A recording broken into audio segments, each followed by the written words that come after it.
Welcome to Daily Variety, your daily dose of news and analysis for entertainment industry insiders. It's Wednesday, February 4th, 2026. I'm your host, Cynthia Littleton. I am co-editor-in-chief of Variety alongside Ramin Satuda. I'm in LA, he's in New York, and Variety has reporters around the world covering the business of entertainment. In today's episode, we'll depart from our usual format to unpack Tuesday's news storm. February 3rd started at the crack of dawn on the West Coast with news of regime change at the Mouse House. It ended with Netflix co-CEO Ted Sarandos and Warner Brothers Discovery's Bruce Campbell being dragged into political theater in Washington, D.C. at its most pitched. But before we get to highlights and lowlights of the Senate hearing, let's talk about what happened at Disney just about 24 hours ago. On the surface, the story looks simple. The parks guy won. Josh D'Amaro, the head of Disney's powerful Experiences division, will succeed Bob Iger as CEO as of March 18th. That's the date of Disney's annual shareholders meeting, which will be held virtually at 10 a.m. Pacific time. Dana Walden, the Mouse House's head of TV and streaming, was the other final contender for the CEO job. It became clear over the past 6 weeks or so that the board was leaning toward D'Amaro. I remember talking to people at CES in the first week of January about how this seemed to be the way things were going. Walden had a hand in crafting the scope and the parameters of the job that was created for her, President and Chief Creative Officer. It's a big new gig with the level of authority that Disney has not had since the days of Jeffrey Katzenberg. Disney's move was made by a unanimous vote of all 10 of its board members, and those include Bob Iger, who has been Walden's biggest champion. 10 years ago now, Iger became very impressed by the TV studio and network operation that Walden ran for Rupert Murdoch at Fox. Disney's 21st Century Fox acquisition was done in part because Disney really needed a boost for its TV activity. Fox and 20th had commercial hits, and they were winning Emmys. That was what Iger wanted. Walden and her team are among the very few leaders from the Fox side who are still at Disney 7 years after the 20th Century Fox acquisition, so it made sense that Hollywood saw her as Iger's heir apparent. But that's not what happened. The board went with the parks guy. Wait, didn't they try that 6 years ago with Bob Chapek to disastrous results? Yes, but Bob Chapek didn't have an empowered Dana Walden in place to help guide him through the Byzantine business of storytelling and deal with the personalities that drive it. Nobody knows that world better than Dana, who has earned her stripes and her success the hard way. D'Amaro seems to be universally well-liked at Disney and highly regarded as an operator. People use that word over and over. Josh is a great operator. This isn't a big company, it's a leviathan. Walden is now in place to be the ballast for the part of the company that is absolutely at the core of everything Disney does. You don't sell lunchboxes and t-shirts without a hit movie, a TV show, a video game, a digital short to drive demand. You don't build Cars Land in a theme park without having a few Cars movies to rev up the demand. You don't have adults all over the world recognize the Disney brand name as quality and premium without the stories and characters to back it up. Forgive the marketing speak, but Disney is a flywheel. The company is at its best when it has a big hit property that can be expressed across all of its many avenues and many levers for reaching consumers. Yes, Disney today has a smaller market cap than Nvidia or Meta or Google, but nobody goes to bed hugging an Nvidia microchip plush toy. If D'Amaro and Walden can make this partnership work, Disney will be well positioned for its next generation. Tuesday marked the end of the line for one process at Disney. Now the really hard work begins. It's home from work we go. Heigh-Ho, Heigh-Ho, And now it's time for conversations with industry leaders about the business of media and entertainment. I watched the entire 2-hour Netflix Warner Brothers Discovery Senate hearing last night. Thank you, C-SPAN. Ted Sarandos was pretty unflappable in the face of some crazy questioning. Some of it was just uninformed about how the media business works. and some of it was off the charts alarming. In the Trump era, many in the GOP have been emboldened to say the quiet parts out loud. Sarandos was grilled on the high volume of political donations made to left-leaning candidates and causes by Netflix employees. He was grilled about the company's past statements about DEI, equality, and civil rights. Sarandos and Warner Brothers Discovery's Bruce Campbell were pressed as to why Netflix and HBO just don't have any programming designed to appeal to conservatives. Hearing that in the voice of Eric Schmidt, the junior senator from Missouri, and Ted Cruz, the bombastic Texan, is chilling. This isn't okay in a country protected by the First Amendment.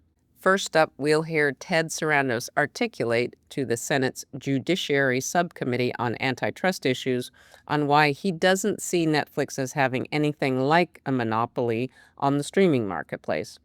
Just look over at YouTube, he says. I would point you to the comments of Neil, the CEO of YouTube, who just drew a point to the fact that YouTube creators are buying Hollywood studios and producing content at a very competitive levels today, and he himself calls it TV. And I would say, what people also miss is about 50% of the engagement on YouTube today happens in the living room on a TV, not on, I think people largely think of YouTube as a mobile device service, and it is 50% today and growing very fast on television. And for Netflix, a very small percentage of our content is ever watched on a mobile device. It's primarily on television. And on that screen, sir, it is a zero-sum game. So if you're watching YouTube, you're not watching HBO Max, you're not watching Netflix, you're not watching CBS. So that is why when we talk about competing for the moment of choice, competing for the viewer's attention, competing for the ad dollars, competing for the subscription dollars, it is all the same pool of content and all the same pool of viewers. Sarandos also outlined more than once his commitment to maintaining a 45-day theatrical window for Warner Brothers Pictures releases in old-fashioned theaters if the deal is completed. He very patiently explained that they are not buying Warner Brothers just to dismantle it. In this questioning, California Senator Adam Schiff gets a plug-in for his tax incentive legislation. That legislation probably has zero chance of going anywhere in this Congress, but Schiff doesn't miss the moment. We're going to operate Warner Brothers Studio largely as it is today, including releasing the movies in the theater with the traditional 45-day window. Now, I know I've earned some skepticism over the years on this because I was talking a lot about Netflix business model, which was different from that. We didn't own a theatrical distributor before. We do now, and a great one. They did $4 billion in box office last year. So that's all baked into the price of this company that we're looking at, and we want to keep that going and invest further in that. Most media mergers have fared poorly. I agree. Mostly because of two reasons. Either you have the Noah's Ark problem. You bought a company that has the exact same sets of assets that you do. So that's all you do is cut everything in half and look for the profit, squeeze it out. That's not what we're doing. We don't have any of these assets that we're buying from Warner Brothers. The other problem usually is a company that doesn't have particular expertise in that business, and they wind up just sucking cash out instead of putting cash in. We have a particular expertise in this business, and we have a strong, healthy balance sheet to keep investing in this business. Now, it is different from previous media mergers. I know that. But I will tell you, I've been in Netflix for over 25 years. We have done every year we've been successful by doing things differently. Well, this gives me a perfect final opportunity to do a little self-promotion, Mr. Chairman. I have a bill that would provide a film tax credit analogous to what's been driving film production overseas that's offered in other countries, and would welcome anyone who would like to work together. Greatly support you on that, Senator. Thank you very much. Now we get into a truly disturbing exchange with Senator Eric Schmidt of Missouri. Schmidt shocked official Washington in September with his remarks in a speech entitled "What is an American?" that he made at the National Conservatism Conference. You can look it up. Here, he is purely trying to score points in one quadrant of the court of public opinion. Do you think Netflix is a politically biased company? No, sir, I did not. Okay. Would it surprise you if I told you that what percentage of donations from Netflix employees and other folks affiliated with Netflix go to Republicans versus Democrats, do you think? I saw a number published a while ago. It's very high Democrat. Like 99%? Could be, yeah. Yeah. That seems pretty high. Do you think that indicates any kind of bias by the company? Sir, Netflix doesn't have a political giving arm. It does not have, we don't have an active PAC. We don't influence our employees to do anything, and our employees can support issues and candidates at their will. Okay. Netflix also said on June 10th, 2020, that to implement the BLM, the Black Lives Matter agenda, Netflix understood, quote, that our commitment to true systemic change will take time. Do you still think that takes time? Are you still actively engaged in this effort? Again, so we're not engaged in political efforts like that. Okay. Any longer? You're not, you were, but you're not now? I can't think of a period of time. Okay. I think of the time you're talking about was quite a volatile time for many I companies. think a lot of people said things they regret then. I'm just trying to figure out if they actually regret it or not. I'm not going to get into your quotes on DEI, but it seems that both you and Netflix both have made a habit of promoting DEI and wokeness.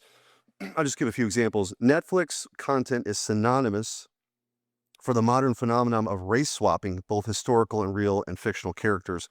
Just a few examples. Netflix made Black Vikings. Netflix changed Cleopatra from Macedonian to Black. Achilles changed from Greek to Black. Netflix continues to push sexual and gender theory on kids. And maybe this is what was being referred to earlier. 41% of G-rated, kid-approved series contain LGBTQIA+ content. You are the co-CEO. You were the chief content officer until recently. Yes or no? Does Netflix stand by its content production decisions? Senator Schmidt, we have a great deal of programming on Netflix for all left, right, and center. We have state-of-the-art tools for parents to manage what their kids see on Netflix. You can block anything. And the larger point, sir, is that of all the American values that we all share, and I understand parenthood is hard. I understand it's a difficult world that we all navigate. But the one we value a lot is the First Amendment. A lot of that is freedom of speech. And I get it. What I want to do is give creators a place to tell their stories and parents a place to control. I have no problem with a wide variety of content. That's not the issue. This is America. But I guess the point I'm making is that your company has made overtly political statements, has moved an agenda of DEI. You have Susan Rice on your board, the founder of sort of Barack Obama's DEI agenda. 99% of your employees contribute to Democrats to the tune of hundreds of millions of dollars. Your content's over-sexualized for kids. You're engaged in this very woke programming. Overwhelmingly, you do have some other options, but overwhelmingly. So the question before this committee, and you come before Congress, why in the world would we give a seal of approval or a thumbs up to make you the largest behemoth on the planet related to content? It seems as though you have engaged in creating not only a monopoly of content potentially, but the wokest content in the history of the world. So forgive me if I'm a little concerned, not only as a parent, but also that somebody believes that we ought to have a wide variety of content options. There are some, but the overwhelming majority of your stuff right now is overwhelmingly woke, and it's not reflective of what the American people want to see. Thank you, Senator Schmidt. Senator Booker, you're next. I'm getting back to the subject of antitrust. As you heard there at the end, Senator Cory Booker of New Jersey brought the discussion back to the ostensible focus of the hearing on antitrust concerns. But no question, Booker is also scoring points too with some of his most ardent supporters in Hollywood. I just want to enter into the record statements and letters from stakeholders in the entertainment industry, from a lot of respected groups that believe they'd be harmed by this merger. And they include Cinema United, the largest trade organization in the world representing exhibitors and the owners of movie theaters, a statement from the Future Film Coalition, a national alliance representing filmmakers, producers, distributors, and other impacted workers, a letter from the National Hispanic Media Coalition, Committee for the First Amendment, Writers Guild of America West, and other orgs that are opposed to this Warner Brothers acquisition by either Netflix or Paramount, and a letter from the International Documentary Association opposing any consolidation between major studios in Hollywood, as well, finally, as a letter from the American Economic Liberties Project urging the state attorneys general to block the proposed anti-competitive Netflix Warner Brothers Discovery transition. And I guess my first question would be, why such a universal set of concerns, if not fears, that organizations who represent theater companies, who represent artists, who represent producers and directors? Yeah, I would have to start, Senator, with the fact that the industry has been under attack for 5 years now. The pandemic, a prolonged strike, production downturn for companies trying to squeeze more profits out of their businesses. Now, we've not been doing that, and we got through the strikes, and we got through the pandemic, and keep producing and keep growing. But anytime there's change, the parties that you just discussed get nervous, and rightfully so. They need to know that people are looking out for them. And we are looking out for them. I mentioned in the theaters, I have been asked to give a blood oath about the 45-day window. I think giving my testimony to you under oath is good enough. And now here comes Senator Amy Klobuchar of Minnesota with a solid question about the deal's potential impact on jobs. And she can't help but plug a piece of her pending legislation. We have seen more and more production of movies shift overseas. And while announcing its planned acquisition of Warner Brothers, Netflix said the deal would, quote, significantly expand U.S. production capacity and continue to grow investment in original content over the long term. Could you talk about the effect this is going to have on film production in the U.S. And what will happen here? Senator, we believe that this deal will make it possible for us to expand what was Warner's output and what we know were the already planned Netflix output to continue to produce. And we produce primarily in the United States. Most of what we make outside of the United States is local language, local production for local audiences. And some of the incentives that we were able to work on with Governor Murphy in New Jersey have made it so it's so competitive to film in New Jersey that there's no reason to go overseas for a film production, not just Netflix, for others. So I think we're very vested in creating more American jobs, keeping production in America. I think that we do this better than anyone else in the world, tell stories to the rest of the world, and we want to keep investing in it. Okay, last words, I won't ask a question, but just the importance of a thorough antitrust review of this major mega merger. I continue to believe that we need to update our laws. That's the Calera bill that I have introduced, the Competition Antitrust Law Enforcement Reform Act, just because I think major mega mergers like this should be held to the burden of, do they actually hurt competition or not? And I think that would be a much better way to run things in a capitalist society that believes in the marketplace. And now we come to Ted Cruz, the senator from Texas. He has a lot of feelings about Netflix. He has a lot of feelings about CNN, even though Netflix isn't buying the news cabler. It's another aspect of this merger that I think is raising significant concerns, which is an ideological aspect. Would you agree there's a difference between entertainment and propaganda? Yes, sir. Look, Netflix has long been a left-wing company. Your founder, Reed Hastings, is one of the biggest Democrat donors in the country, including giving millions recently to the massive gerrymander in California, making it one of the most gerrymandered states in the union, because your founder desperately wants a Democrat House of Representatives. Susan Rice from the Obama White House is on your board of directors. You guys gave $50 million to the Obamas, as far as I can tell, to produce no discernible content whatsoever. How would you tell a Texan sitting at home to feel comfortable? CNN is already a dumpster fire. There's nothing resembling objectivity. There's nothing resembling journalism anymore.